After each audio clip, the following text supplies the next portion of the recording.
കേരയിൽ silver line വിരുദ്ധ ജനകീയ സമിതിയുടെ ആഭിമുഖ്യത്തിൽ കേരയിൽ അനുകൂലികൾക്ക് വോട്ടില്ല എന്ന് പ്രഖ്യാപിച്ചുകൊണ്ട് തിരൂർ സെൻട്രൽ ജംഗ്ഷനിൽ സമരപോരാളികളുടെ സംഗമം സംഘടിപ്പിച്ചു. സമരം സംസ്ഥാന വൈസ് ചെയർമാൻ അബൂബക്കർ ചിങ്ങാട് ഉദ്ഘാടനം ചെയ്തു. കേരയിൽ നടപ്പിലാക്കാൻ കഴിയില്ല എന്ന് ബോധ്യപ്പെട്ടിട്ടും സർക്കാർ സിൽവർ ലൈൻ പദ്ധതി പിൻവലിച്ച് ഉത്തരവിറക്കാതെയും സമരത്തിൽ പങ്കെടുത്ത ആളുകൾക്കെതിരെ എടുത്ത കേസുകൾ പിൻവലിക്കാതെയും ദ്രോഹിച്ചുകൊണ്ടിരിക്കുകയാണ്. ഈ ദ്രോഹ നടപടികളുമായി മുന്നോട്ടു പോകുന്ന ഈ സർക്കാരിന് വോട്ട് കൊടുക്കരുതെന്ന് അബൂബക്കർ ചിങ്ങാട് പറഞ്ഞു. സമരത്തെ അഭിസംബോധന ചെയ്തുകൊണ്ട് PK Prabhash, V Mansoor Ali, Koya master, AP Naseema, Saleena Annara, Salam master, Riyas Hussain, Kavitha എന്നിവർ പ്രസംഗിച്ചു.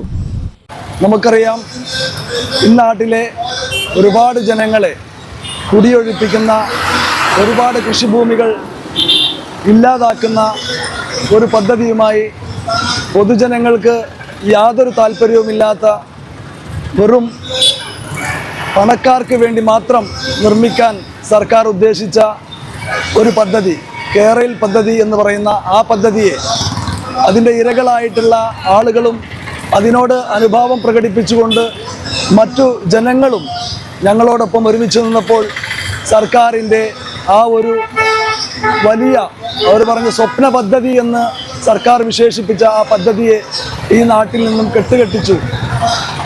അതിൻ്റെ ഭാഗമായിട്ട് അന്നത്തെ റെയിൽവേ മന്ത്രിയായിരുന്ന, ഇന്നും കേരയിൽ വരണമെന്ന് ആഗ്രഹിക്കുന്ന അബ്ദുറഹ്മാൻ മത്സരിക്കുന്ന ഈ തിരൂർ മണ്ഡലത്തിൽ കേരയിൽ അനുകൂലികൾക്ക് വോട്ട് ചെയ്യരുത്, അത് പാവപ്പെട്ട ജനങ്ങളുടെ മേൽ കടന്നുകയറ്റമാണ്, അതുകൊണ്ട് ഞങ്ങളെപ്പോലുള്ള പാവങ്ങളെ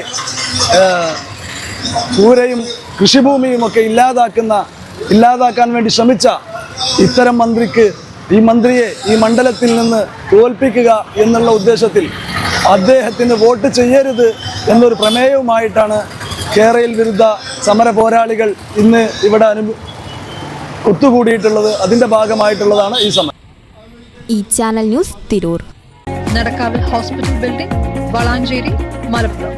ഫോൺ നമ്പർ 04942084 010 7034 07 1111.